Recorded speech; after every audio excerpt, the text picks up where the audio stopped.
does the Democratic Party defend its legacy and find a way forward? I asked Hillary Clinton about the Republicans' latest attempt to repeal Obamacare and what the Democrats should be doing to fight back. So I wanted to ask you, we've seen this past week the senator from Vermont, the independent Senator Bernie Sanders, and Democrats, more than a dozen Democrats, roll out a single-payer plan, Medicare for all. In your view, strategically, was it a mistake to roll out single-payer while Republicans are still actively trying to repeal Obamacare? Look, it's an aspirational goal. I've long been committed to universal health care that's high quality and affordable for everyone. I know we've got a long way to go, and I am a very staunch supporter of the Affordable Care Act because it got us to 90% coverage, and we only had 10% more to go. I think this last gasp threat that the Republicans are posing is incredibly serious. I don't think anybody should be spending time on anything else right now until we defeat it again. And that means all the energy that you can bring to making the arguments against it. Don't divert our discussion right now. Let's finish this off. They talked about repeal and replace for years. It was a fraud. It was phony. They need to be held accountable for that. And what they have put forward now would devastate 32 million Americans who would lose their coverage. It puts Medicaid on a path to be basically eliminated. Don't listen to what they say otherwise, because that's exactly what they're trying to do. It removes essential benefits, everything from pregnancy and maternity care and child visits and mental health and addiction services. It's a disaster. It's mean. It's cruel. So everybody needs to be standing up and saying the same thing right now.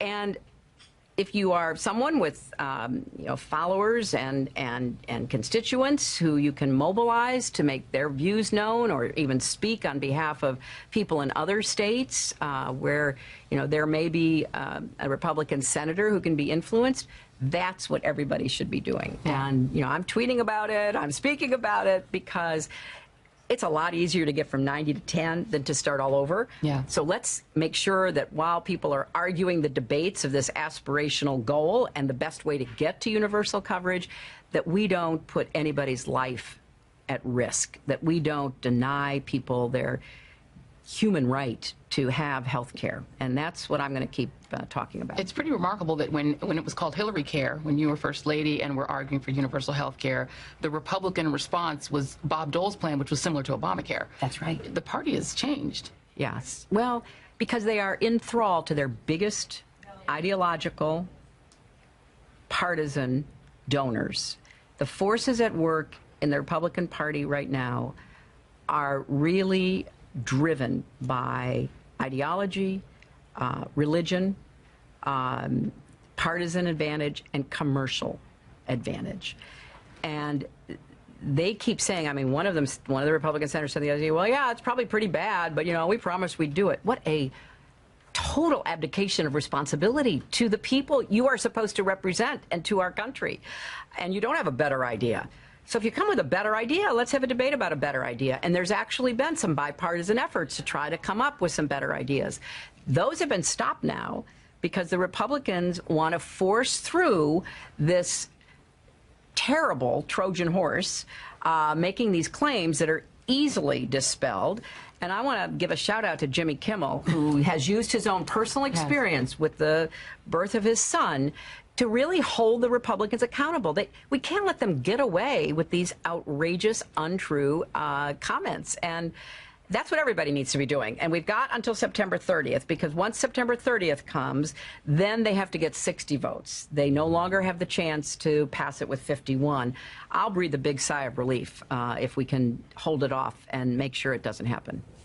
Okay, before we go, I'd like you to see just one more clip from our interview, how Hillary Clinton will one day explain what happened to her grandchildren. You have a granddaughter. You actually have two grandchildren, and I think she's about to turn 3. She is. About to turn 3. How will you explain this period in your life? She's obviously too young to have been aware of it, to understand it. When she's old enough to understand it, how will you explain it to her?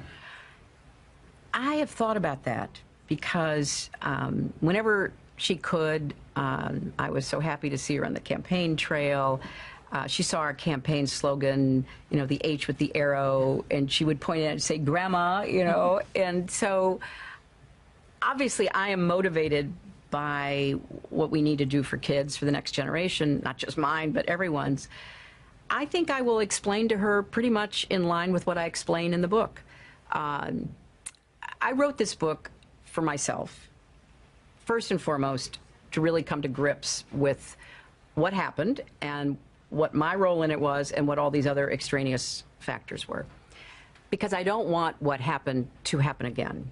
And I lay out a lot of evidence. You know, I say to people, look, if you have a different theory, come with your evidence, and I'll meet you at dawn, and we'll trade evidence. Sure. Because, look, if you have a different theory, I'm open to it. But it's not enough to say, oh, you know, I won 3 million more votes. To dismiss my campaign, because it's not just me, it's 65.8 million people. And so I wrote it for them, too. I wrote it for people who were so devastated by what happened in this election and continue to be, you know, just upset and even stunned by what Trump is doing. I want them to know it's okay. It's okay to feel like that, because this is abnormal. And we can't ever give up our feelings that there is something amiss with the man we've got in the White House right now. And I want them to read this book and get more ammunition and support for how they are feeling, because I think it's important that we never give up resisting and protesting against what we see is bad for our country and bad for the world. And I will explain that to Charlotte, and when he's old enough, to Aiden, because I have known a lot of presidents now. I've met them. I've worked for them. I was married to one. And I had disagreements with a lot of them, not just Republicans, on my side, too. But I never doubted that they were trying to figure out how to keep this big, diverse, raucous, wonderful country of ours together and moving forward, you know, with optimism and energy. That's not what we have right now.